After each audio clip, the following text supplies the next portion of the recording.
I'm wondering, or maybe even hoping, that this Baofeng that's just arrived for me has got it all. All I'm going to need in a handheld, in a cheap handheld radio anyway. This one came in at around 15 UK pounds delivered. And it's Baofeng P15 UV, if I remember correctly. And I'll put a copy of the AliExpress listing for you to see.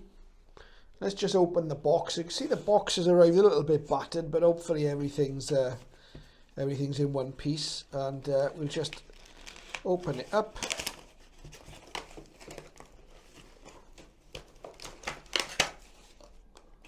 And you can see there's a manual there already. Right, okay. This box has definitely seen better days. Okay, and here is the radio. Okay, so it's in some bit of cellophane packaging there, or polythene packaging. Interesting colour. Not sure what colour that is. I have to confess to being colourblind, so there you go. I'm sure someone will tell me. And we'll just bring the camera down a little bit so we can see it.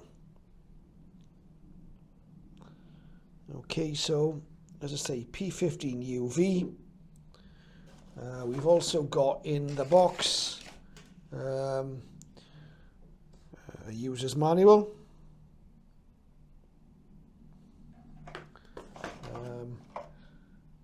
USB-C lead, because this has USB-C charging.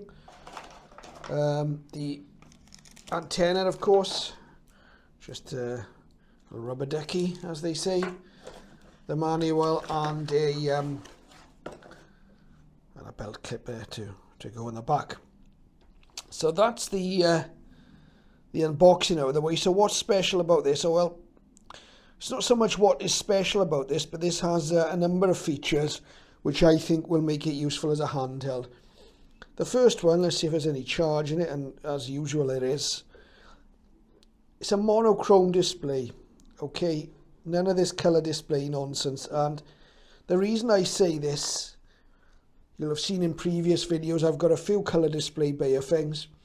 The screens are virtually impossible to see in bright light. And if it's a nice day and you're out and about, the kind of radio you're going to have with you is a handset, a handheld like this. And you're going to need to be able to see that display. So you're not going to have any problems with this. Okay, it's got the usual BNC connector on the top there. You can also see it's got a torch and the on, off and volume. We've got a port for headphones and microphone, or a headset there, speaker mic, whatever. We've got a PTT and a button either side, presumably programmable buttons. At the bottom of the battery pack there, we've got a USB-C socket for charging. I'll just open the battery, see if we can take that off. Okay, there's the rear of the transceiver, P15 UV. As you can see, it's VHF and UHF, 136 to 174, 400 to 470. We've got the lithium ion battery, which is, you can see there, marked up for the P15 UV. No actual specs on the battery, so I don't know what capacity it claims to be. And I believe it's also supposed to have this wireless copy feature, where you can detect the frequency of an adjacent transmitter. It's got an FM radio, as so many of these do.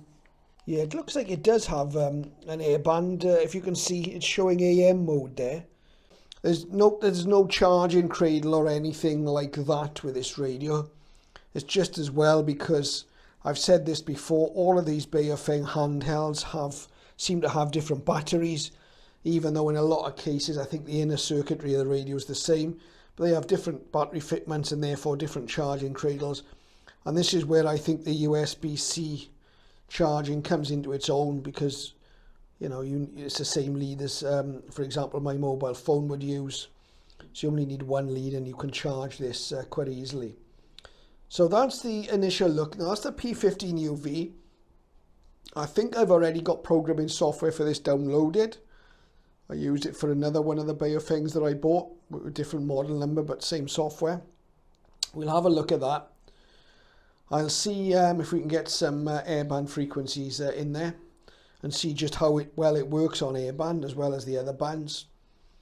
And I'll get back to you on whether it's got this wireless copy feature. As I say, from the manual, which for a Baofeng manual looks reasonably well written, it's not mentioned in there. Right, I'd like to show you a few of the useful key presses with this P15 UV. I've managed to program a few channels in this using some software. It was a little bit quirky, but I'll just show you a couple of the key presses. First one I want to show you, we're in a VFO mode here. We've actually got a couple of airband frequencies in this radio.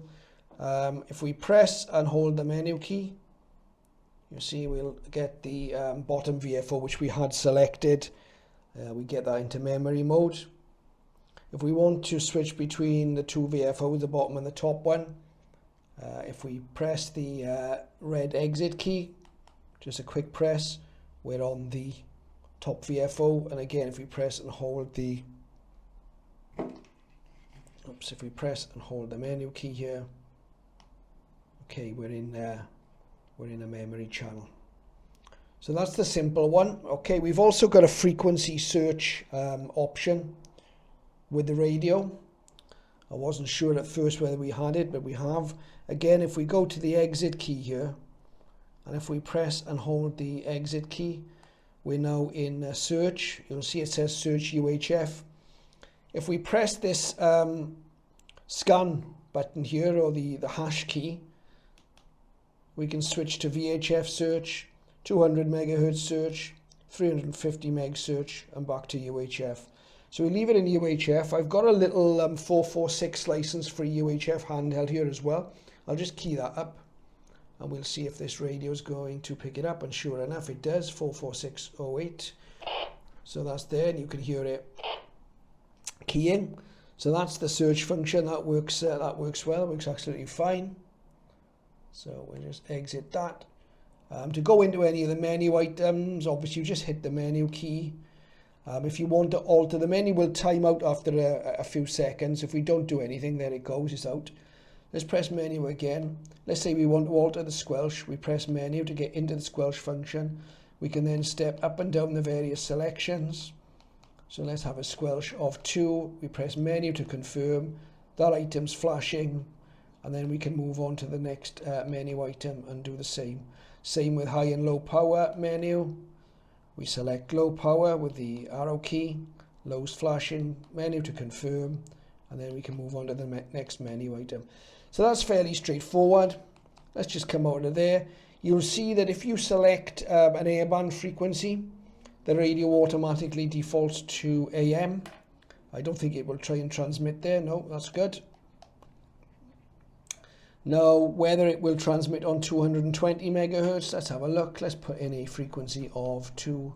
Let's go to VFO first. Hang on, exit. So we press and hold menu. Let's go 225000. Okay, 225. So I press, and it looks like we are transmitting. We'll do some power tests also in the next video, but we'll see if this is actually generating a signal on 225. So I've got my trusty AOR scanner here. I'll just, it's on 225, probably can't see the reflections there, but it's on 225 megahertz on receive. Turn the volume up, let's see if we get anything out of this. Yeah, it's definitely transmitting. Hopefully you can hear that. So we'll do a power test on 225. It obviously does put some power out there. There's also a 350 megahertz, certainly on receive. Oh, it's going to transmit there. Okay, so 350. Does it look like it's going to No, there's no TX there. It's not even tri-A. So transmits on 225 megahertz. No use, of course, in the UK and I believe in most of Europe, but maybe of interest in the US. So that's a little bit more on the P15 UV. It's quite a nice radio. I've done a little bit of receive on airband with it. I'll see if I can show you it receiving some traffic on airband. It's not that busy in this neck of the woods, but maybe we can find something. And if so, I'll share it with you guys. I'll just scroll up. I've got the airbands are programmed at the end of the. We've got some marine frequencies here.